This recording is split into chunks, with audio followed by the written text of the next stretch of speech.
कहो बालक कहाँ जा रहे हो? ध्रुव जी ने कहा जा रहा हूं भगवान को पाने। नारद जी बोले भगवान को पाना बड़ा कठिन है, तुम छोटे हो, बड़े बड़े साधु जप तप करते हैं तब भगवान को पाते हैं, तुम तो बहुत छोटे हो। तो ध्रुव जी ने कहा कि गुरुदेव क्या छोटे बच्चे को भगवान नहीं मिलते? हाँ हाँ बेटा मिलते हैं। तो मुझे नहीं मिलेंगे? मिलेंगे। तो बताओ ना कैसे मिलेंगे? तब नारद जी ने एक मंत्र दिया, बोले इस मंत्र का जाप करो, कुछ नियमावली हैं उनका पालन करो, भगवान अवश्य मिलेंगे। जाओ। अब ध्रुव जी ने नारद जी ने ध्रुव जी को मंत्र दे दिया, ओम नमो भगवते।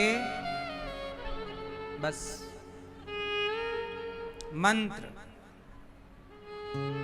मंत्र में बड़ी ताकत होती है,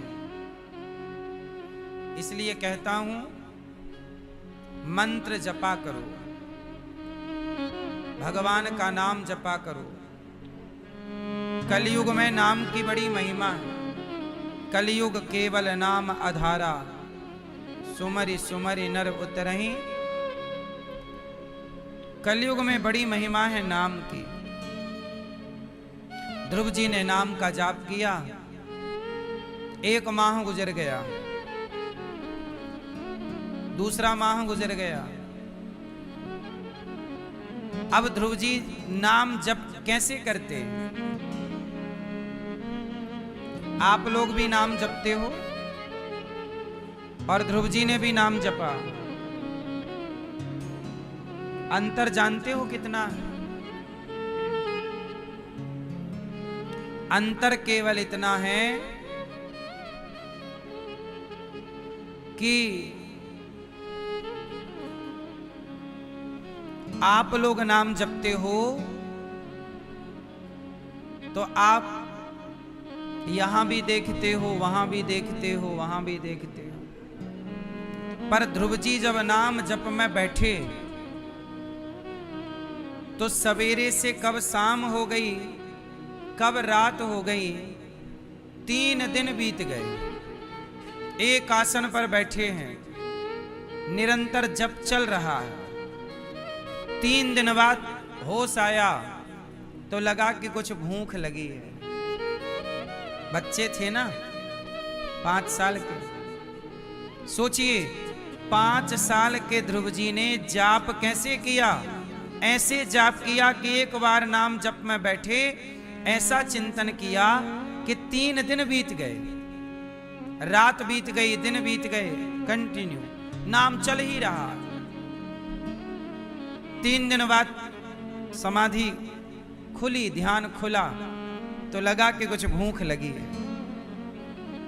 तो 3 दिन में एक बार, अब जंगल में थे तो जंगल में जो मिल जाए, तो वहां कैथ का पेड़ लगा हुआ था। कैथा बेल होता है ना, बेल की तरह ही एक कैथा होता है। कैथ वो खट्टा होता है, समझते हो? कैथ का फल खाया और कैथा जो जंगल में उपलब्ध हुआ खाए और खा के फिर जाप चालू कर दिया। तो अब की बार जब समाधि लगी तो 1 महीने तक तो ऐसा चलता रहा कि 3 दिन की समाधि। 1 महीने बाद क्या हुआ कि नाम जप में बैठे तो 6 दिन तक बैठे ही रहे। मैया आप लोग 3 घंटे ठीक से नहीं बैठ पाते कि 3 घंटे शांति से कथा सुन लो। ध्रुव जी 6 दिन तक कंटिन्यू दिन रात बैठे रहे। 6 दिन बाद फिर खुली समाधि, लगा के भूख लगी है। बच्चे हैं ना 5 साल के। तो 6 दिन बाद जब जागे तो उन्होंने कहा कि कैथा का फल खाए थे तो 3 दिन मैं डिस्टर्ब कर रहा था, आहार बदलना पड़ेगा। तो घास वास खाए, जो वहां घास थी, पत्ते, घास पत्ते खा खा करके भजन किया।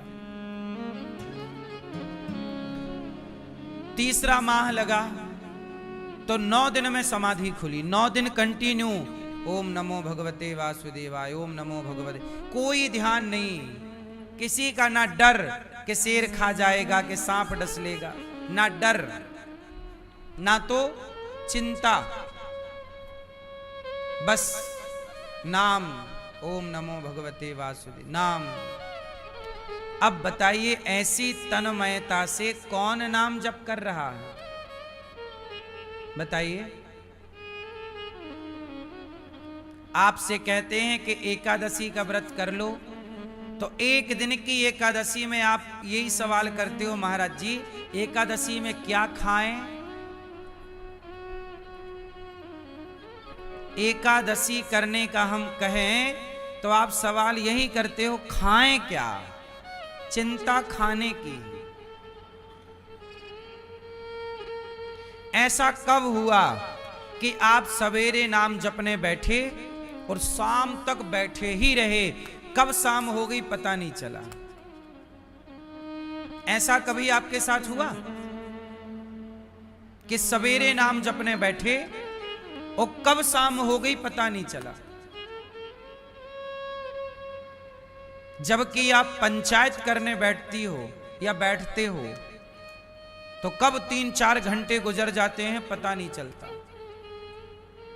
टीवी देखने बैठे कब 4 घंटे गुजर गए पता नहीं चला। लेकिन नाम जपने बैठे तो कब 5 घंटे गुजर गए। ऐसा कब हुआ? सोचिए आपकी उम्र क्या होगी? क्या होगी आप लोगों की उम्र?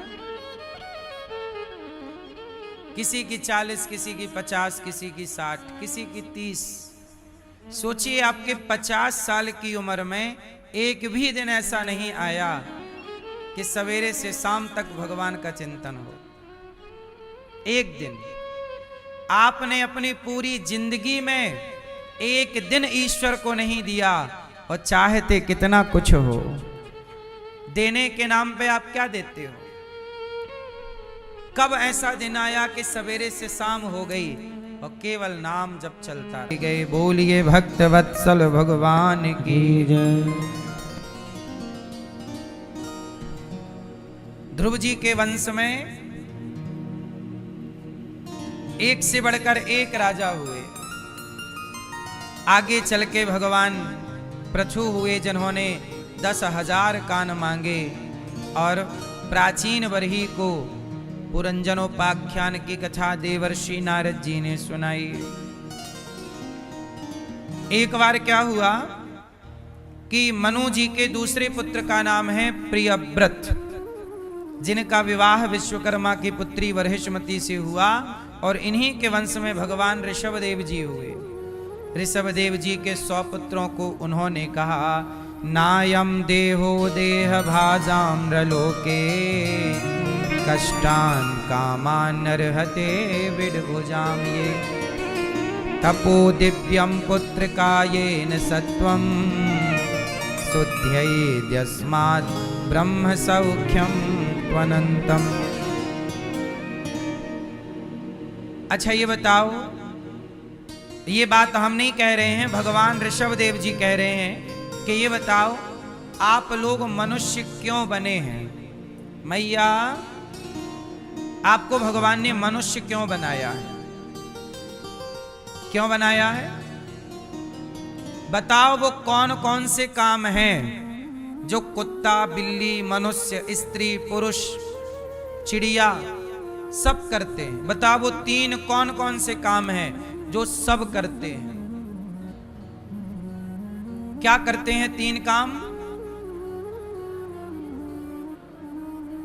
पहला काम, खाते सब हैं। बोलो हाँ। आप खाते हो, चिड़िया खाती है, मछली खाती है, खाने का सुख सबके पास है। बोलो हाँ। आप खाते हैं, हर जीव खाता है। बोलो हाँ। तो सबका एक सा है, सब खाते हैं। बोलो हाँ। दूसरा, सब सोते हैं। सोने का सुख आपके पास है तो बिल्ली भी सोती है, चिड़िया भी सोती है। बोलो हाँ। नहीं, भैंस भी सोती है, नहीं, बकरी भी सोती है, नहीं सोती। हर जीव सोता। खाने का सुख भगवान ने सबको दिया और सोने का सुख सबको दिया भगवान ने, और बच्चा पैदा करने का सुख, भोगों का सुख, ये भी भगवान ने सबको दिया है। बोलो हाँ। चींटी भी बच्चे पैदा करती है, मछली भी, उड़ने वाला पक्षी भी, हर जीव। बोलो हाँ कि ना। अब बताओ, तीन सुख सबके पास परमात्मा ने बराबर दिए, लेकिन भगवान ने आपको मनुष्य क्यों बनाया है? आजकल के लोग यही तीन काम करते हैं, खाते हैं और सोते हैं और सांसारिक भोग विलास करते हैं, अपना इलू इलू करते रहते हैं। तीन काम। अभी मुझे ये बताओ कि आप मनुष्य किस काम के लिए बने हैं?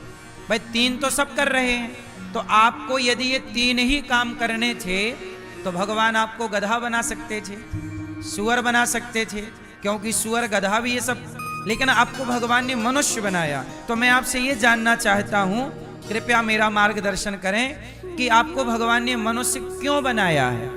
आपसे क्या उम्मीद है?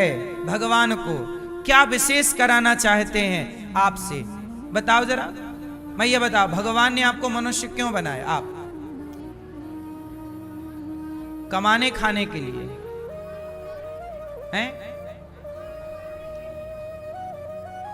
आप बताओ मैया, भगवान ने आपको मनुष्य क्यों बनाया है?